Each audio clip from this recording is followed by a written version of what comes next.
Greetings and welcome to the new calculus channel. My name is John Gabriel. So today I'm going to be poking fun at this pile of shit called math.stackexchange.com. I mean, it's hilarious the amount of garbage that gets posted here. So some poor student comes here out of high school and says, how is geometry defined using ZFC? Well, the quick and simple answer to that is that it's not defined using ZFC, and it cannot be defined using ZFC. So again, he says he wants to know how it can be constructed from the axioms of ZFC because it can't find any information on it. And he reads about the axiomatic formulations of Euclidean geometry. Well, that's false, because Euclidean geometry is not built on axioms. It's built on 5 requirements, not axioms. And Hilbert should never be mentioned in the same sentence as Euclid, because Hilbert was a total buffoon. And it just gets more and more interesting as he finally asks, how is the concept of angle defined? So let's see how one of the morons who was voted up by his fellow morons answers. He says, basically, as if this thing is basic, to develop formally. Now that the use of the word formally there is to inject a tone of authority. Okay. At geometry, you have 2 ways, analytic and synthetic. What a load of bullshit. There's not even one way to do it with ZFC, never mind 2 ways, and I have no idea what he could possibly mean by synthetic. But let's look at his analytic way. Okay, so he says, a point in space is an ordered triple of real numbers. Okay, so, excuse me, at this point, we don't even know what the fuck is a real number, okay? And then he says, a line is a totality of points, such that this is true. But what if a line is parallel to the x-axis? Okay, in other words, this wouldn't work then, would it?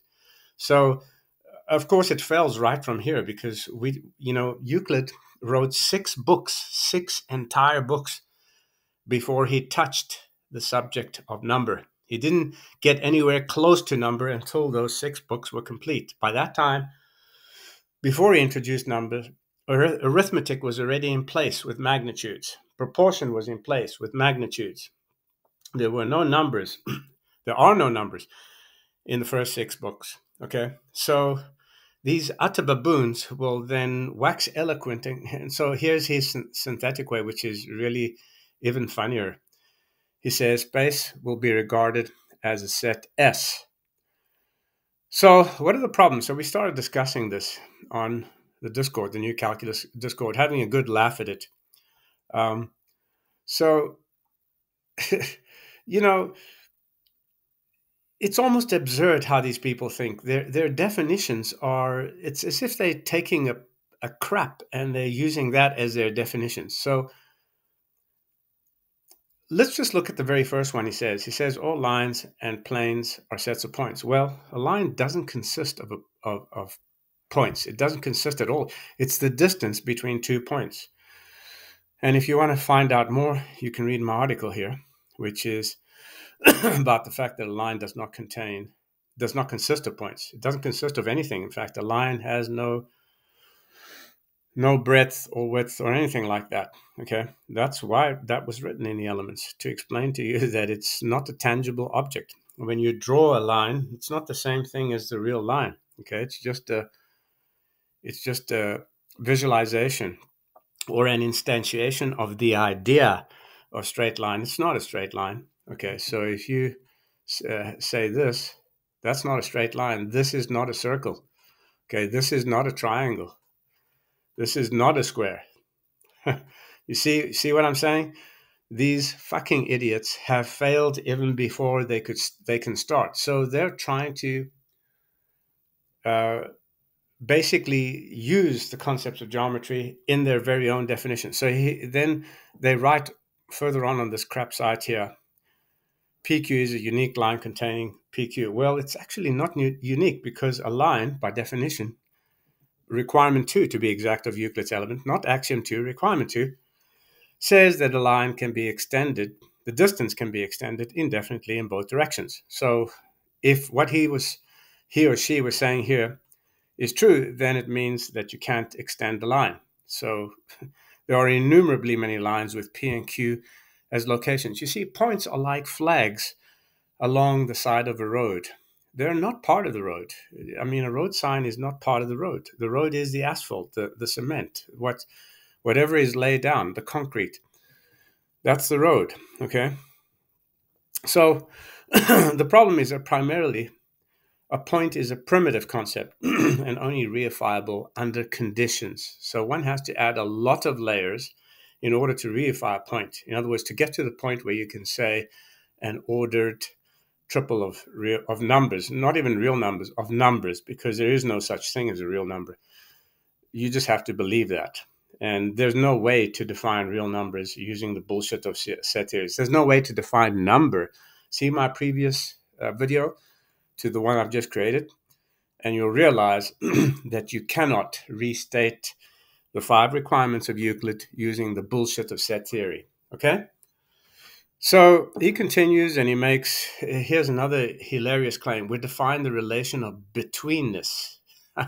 Betweenness, between. I mean, shit for brains. Is that what comes to your mind? If that doesn't, there's something wrong with your brain, okay? There's no such thing as being able to say the relation of betweenness. What the fuck does betweenness mean? Okay? Now, the way the Greeks did it, there is no vagueness. And in fact, the way I finally put the prologue together, there is no question that it is 100% correct. There are some vague concepts in the elements because Euclid simply didn't write them down perfectly. But then again, I'm not surprised. No human is perfect, perhaps except for myself, the great John Gabriel. But anyway, having talked about that, what really gets to me is that these stupid, mainstream, moronic orangutan academics don't understand that a line is the distance between 2 points. It does not contain points, okay? They simply can't get this into their skull. And of course, set theory treats essentially points as if they're little spheres. But that's why the Greeks said a point has no size, dimension, and extent. Therefore, it can't be used to make up another geometric object. A point can be used in the definition, but it can't make up the other object, okay? Because the geometric objects are about locations and distance, nothing else. They're not made up of stuff, okay? So a geometric object is a special kind of distance. It doesn't consist of anything. A distance isn't tangible. It's an intangible concept, okay? So you can't really draw a line and say, that's the actual object. It's not. You cannot draw a line. You cannot draw a triangle. You cannot draw geometric objects. So why does Euclid do that? Guess why? Because it makes the task of communicating these incredibly smart concepts easy. That's why you have compass and straight edge. They're not needed in the elements. They're there because they make proving and communicating the ideas a lot easier. Just imagine if you try to state the proof of Pythagoras without using any diagrams, without using any other aids, visual or otherwise, you'd have a pretty hard time. It would be almost impossible to do that, and it would take you maybe several weeks to understand, if you've never come across it, to understand the theorem. It's just utter nonsense.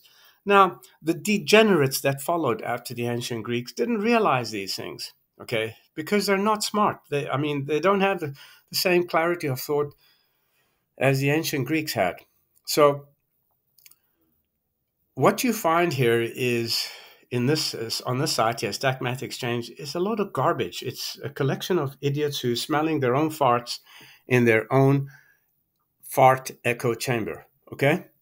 So be very careful about what you read on this site. It's a pile of crap, just like Quora, just like Reddit. Reddit is probably the king shit pile because,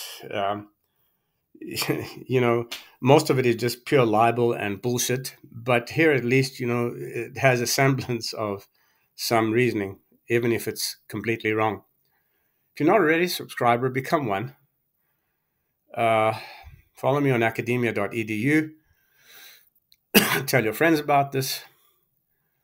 Until next time, I'm John Gabriel, and this is a new calculus channel. Goodbye.